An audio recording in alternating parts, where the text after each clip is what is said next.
વીડી news Valsad. Umargam સંજાણમાં રહેતા આદિવાસી યુવક સ્વર્ગીય સંદીપભાઈ જે સેલવાસના નરોલીમાં સ્થિત પુષ્પક બારમાં જમવા ગયા હોય ત્યારે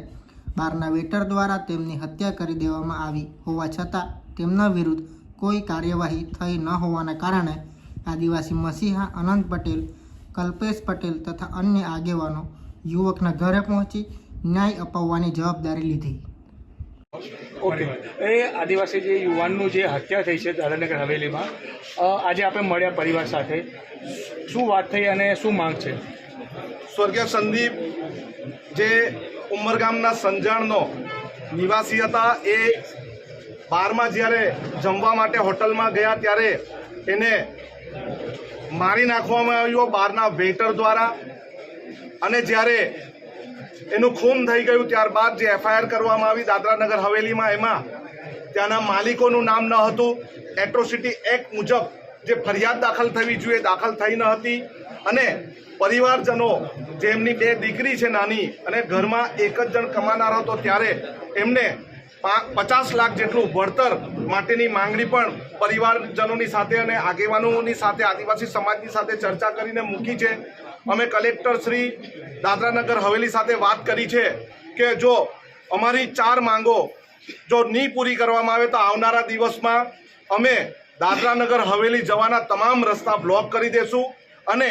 આવતીકાલે તમામ સંજાણવાસીઓને અમારું તમામ આદિવાસી સમાજ, અહીંના સ્થાયી સમાજ, અહીંના સ્થાનિક સમાજ, દરેક લોકોનું નિવેદન છે, દરેક લોકોની માંગણી છે કે સંજાણ આવતીકાલના દિવસ સ્વર્ગીય સંદીપજી માટે બંધ કરવામાં આવે, અને અમારી માંગણી કલેક્ટરશ્રી હમણાં નથી એટલે અમે 2 દિવસ પછી જઈને અમારી માંગણી મૂકીશું। અમારી માંગણી ન પૂરી કરવામાં આવે તો અમે ઉગ્ર આંદોलन કરીશું। ओके, क्या कहना चाहोगे और किस तरह से आपने निर्णय लिया? देखिए, जो आज जो यहाँ पर घटना हुई है उसको लेकर हमारे एमएलए और आदिवासी नेता आनंदभाई पटेल जी और पूरी हमारी आदिवासी समाज और स्थानीय समाज की जो आगेवान है, आप वो टीम यहाँ पर आई है। ये जो दादरानगर में जो घटना बनी है वो घटना बहुत ही निंदनीय और बहुत ही दुखद है, और इस मामले को लेकर पूरा यहाँ पर आदिवासी समाज के साथ साथ प्रत्येक जो समाज, यहाँ जो स्थायी समाज है, उस समाज को एक बहुत ही यहाँ पर सोचने की बात आ रही है, यहाँ पर गहन चिंतन करने की बात हो रही है यहाँ पर, क्योंकि दादरानगर हवेली एक ऐसा विस्तार, यहाँ पर हम पहले ऐसे जो मामले थे यूपी, बिहार, मुंबई जैसे विस्तार में ऐसे मर्डर के मामले हो चुके थे, लेकिन दादरानगर हवेली और ये उमरगाम आदिवासी विस्तार में औद्योगिक इकाइयों की वजह से एक पिछले 10-12 सालों में एक असामाजिक तत्व प्रकार का एक बहुत बड़ा वर्ग यहाँ पर जो अपने विस्तारों में जो क्रिमिनल क्राइम करके यहाँ पर आए हुए हैं, यहाँ पर छोटा छोटा नौकरी धंधा करके यहाँ पर स्थायी हुए हैं। उन वजह से यहाँ पर क्या है कि आज हम यहाँ पर हमारे विस्तार में दादरानगर हवेली बाहुली आदिवासी विस्तार, उमरगाम बाहुली आदिवासी विस्तार, पूरा वलसाड़ जिला आदिवासी विस्तार, बावजूद यहाँ पर आदिवासी समाज और स्थानीय समाज हमारा सुरक्षित नहीं है, तो इसके लिए बहुत ही चिंता के विषय है। इस मामलों के लेकर पूरे आदिवासी समाज में, ये गुजरात के पूरे जितने बॉर्डर विस्तार है वहाँ पर आदिवासी समाज में बहुत ही आक्रोश है, और उसी आक्रोश को लेकर आज हमारे आनंद भाई पटेल जी के अगुवाई में यहाँ पर हम परिवार को सांत्वना देने आए हैं, परिवार को मिले हैं, और परिवार की और समाज की 4 मांगे सामने आई है। जैसे कभी एक जो एफआईआर हुआ है, एफआईआर होने के हुआ है, लेकिन इसमें पता है कि सामने वाली जो जिन्होंने ये हमला किया है वो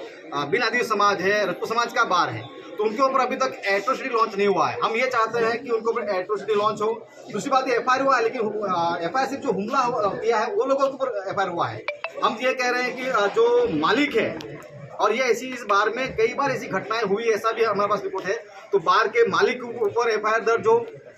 तीसरी बात सामने आई है कि यहाँ पर जो हम परिवार को मिले, हम बहन को मिले, यहाँ पर उनके 2 बच्चे हैं, यहाँ पर एक 2.5-3 साल का बच्चा है और 10 साल के बच्चे हैं, उनके भविष्य के सिक्योर करने के लिए यहाँ पर 50 लाख के मुआवजे की हम बात यहाँ पर कर रहे हैं। और साथ ही ये पिछले 10-12 सालों में जितने भी यहाँ पर दादरानगर हवेली विस्तार में और यहाँ के प्रशासन को हम यहाँ पर कहें कि जो 10-12 सालों में जितने भी जो बाहर से लोग आए हैं उनका आइडेंटिटी